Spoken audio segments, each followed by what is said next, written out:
The next system we're going to look at is the respiratory system. So, cells in our body obtain energy through the process of cellular respiration, and cellular respiration uses oxygen and produces carbon dioxide. So, the goal of the respiratory system is to enable the body to take in the oxygen that's needed by the cells and get rid of the waste carbon dioxide. And this process of swapping one gas for another is called gas exchange. And so that is the job of the respiratory system, is to carry out gas exchange. The actual gas exchange happens in the lungs. Oxygen diffuses from the air in the lungs into the blood in the capillaries surrounding the lungs. Carbon dioxide diffuses in the opposite direction. This gas exchange is able to occur because there is a concentration gradient of the oxygen and the carbon dioxide between the lungs and the blood. The concentration of oxygen is high in the lungs and low in the blood, and carbon dioxide is vice versa. In order to maintain that gradient, the air in the alveoli, which is part of the lungs, must be refreshed frequently. So that's why we're breathing. This process of bringing fresh air into the lungs and removing stale air is called ventilation. Looking at the human respiratory system, it has two parts. So there's the upper respiratory tract, which are the passageways that bring the air to the lungs, and then the lower respiratory tract, which is the lungs and what they contain. And they're located deep within the body to protect them against damage. So starting with the upper respiratory tract, so we have the nasal cavities and the nostril, as well as the mouth. So this is all where the air is coming into the body. The throat at the back, also known as the pharynx. The epiglottis, which we have talked about as part of the digestive system because it bends to cover up the trachea so that food will only go down the esophagus, right, which is here at the back. The opening to the trachea is the glottis, so that's the spot that the epiglottis will cover when it bends down. Next is the voice box, which is also called the larynx, which contains the vocal cords, and then it leads into the trachea. So let's talk about those parts a little bit more. So the air first enters the nostrils or the mouth, and then within the nasal cavity, there are thin bones covered with a thin membrane that secretes mucus, and that serves to moisten the air. In addition, the nasal cavity is well supplied with capillaries which warm the incoming air. So when the air comes into your body, you don't want it to be dry and cold, you want it to be warm and moist. And so that happens in the nasal cavity. And this warming and moistening helps protect the delicate tissues of the lungs. The air then passes through the pharynx, the glottis, and the larynx. And these passageways are also coated with mucus. The pharynx connects the mouth and nasal cavity to the larynx and the esophagus. The glottis is the opening of the trachea, the passageway that conducts the air to the lungs. And this opening is protected by the epiglottis. The larynx, or the voice box, houses the vocal cords. So what do the vocal cords do? How do they allow us to speak? When you're breathing normally, there's a large gap between the two cords to allow the air to flow freely through.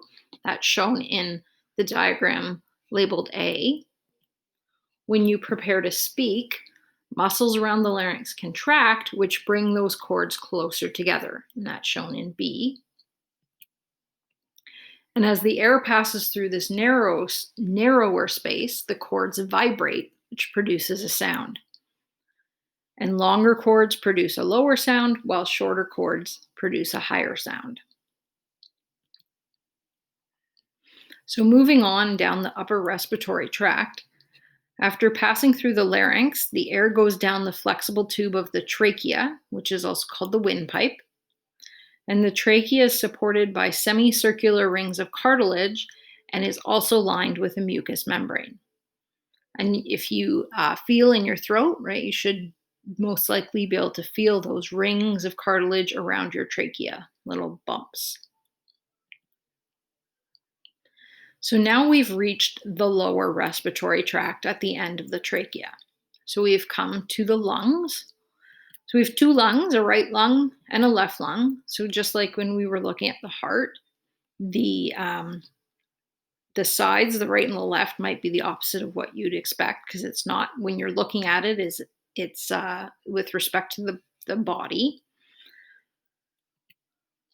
After the trachea reaches the lungs, it branches off in one way, one into the right lung, one into left lung.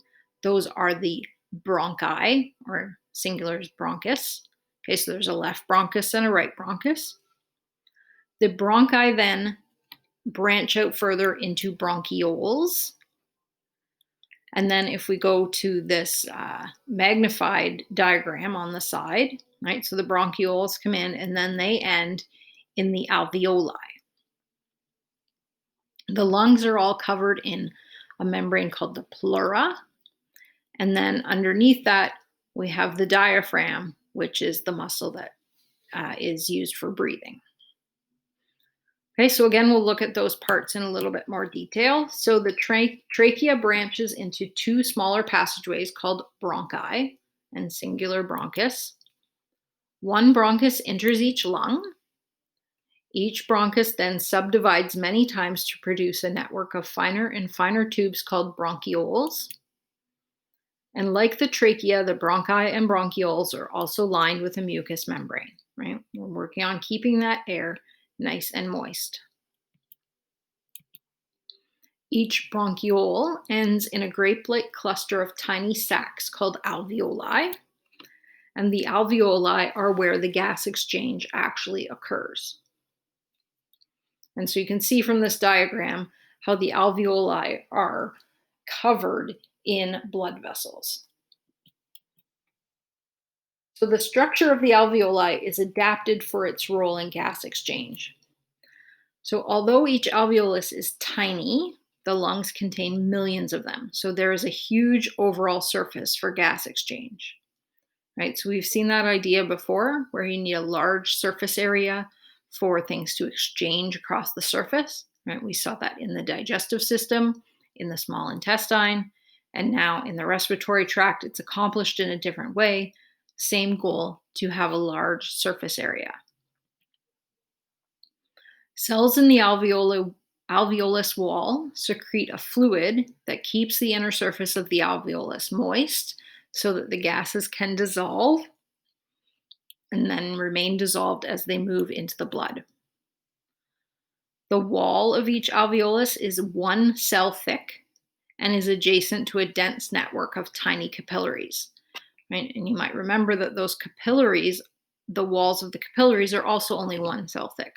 So there's a short distance for the gases to diffuse. The dense network of surrounding capillaries have low oxygen concentrations and high carbon dioxide concentrations so that the diffusion gradients cause the movement of the gases in the correct directions. So we want oxygen to diffuse into the blood and carbon dioxide to diffuse out of the blood so it can then be breathed out. The lungs themselves are surrounded in layers of tissue called pleura. These are flexible membranes and they contain the lungs while still allowing them to expand and contract during inspiration and expiration. So now we're going to talk about how breathing actually works, ventilation. So air is moved into and out of the lungs by two groups of muscles that act to lower and raise the pressure inside the lungs. And this is a key thing about how we breathe, how ventilation works. It has to do with pressure gradients. So the muscles that are involved are the intercostal muscles, which are associated with the ventral, which means the front surface of the rib cage. So these are found within the ribs.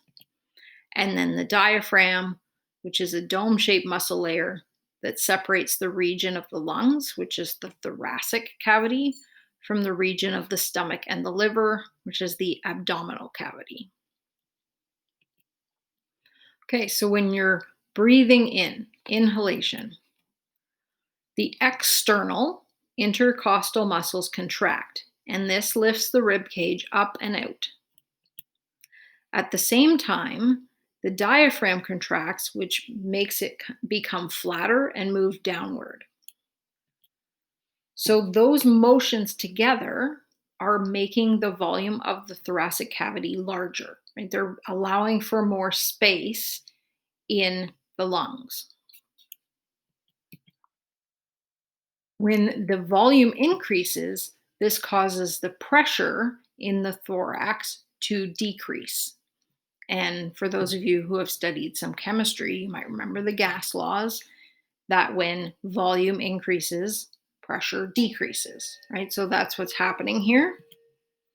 And because the pressure has dropped below atmospheric pressure, air moves into the lungs. It moves from a region of high pressure to one of low pressure.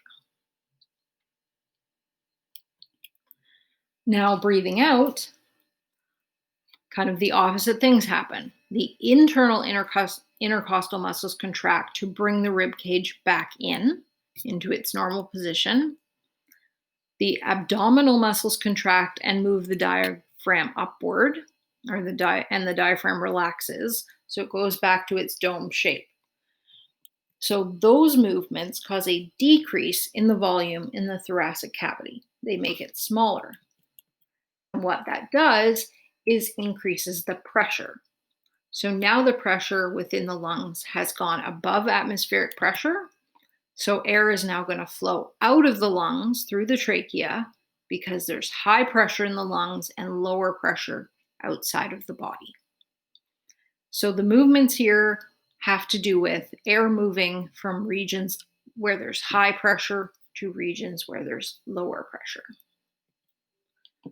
So that's our overview of the parts of the respiratory system and the method of ventilation.